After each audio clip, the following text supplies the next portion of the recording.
does the Buddhism believe in demons evil? If so, how does one protect oneself? Does he believe an evil spirit can possess a person? If so, how does one eradicate it?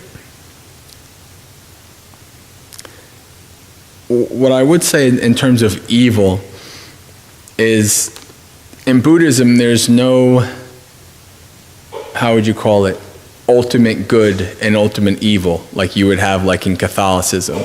Like it's kind of like part of the nature of reality. Like there's people who all they are is all good, or all they are is all evil. No such thing. As a matter of fact, even if you could look at your past lives, you would see that in past lives you've made Hitler look like a schoolboy. And in past lives, you've made Mother Teresa look like it. Well, I don't want to say.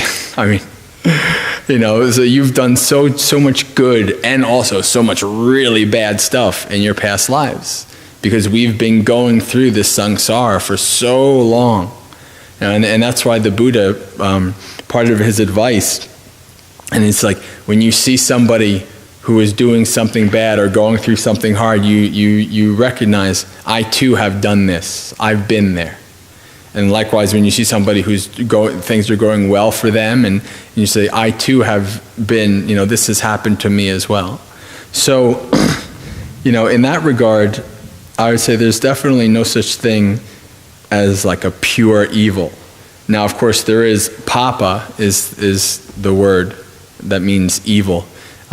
Coming from the Catholic background, I really tried to kind of avoid evil, but unfortunately, papa really legitimately means evil. That's the English definition. Well, it also means bad, but bad kind of sounds a little wishy-washy. But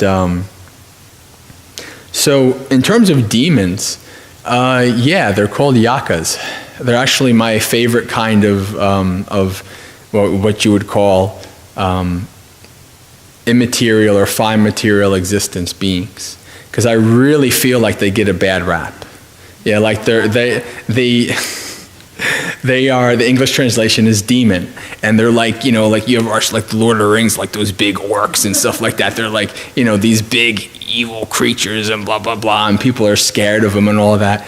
And what changed it for me was reading in the suttas, and I don't remember what sutta it was, but this yaka mother brings her yaka children to listen to the Buddha teach Dhamma.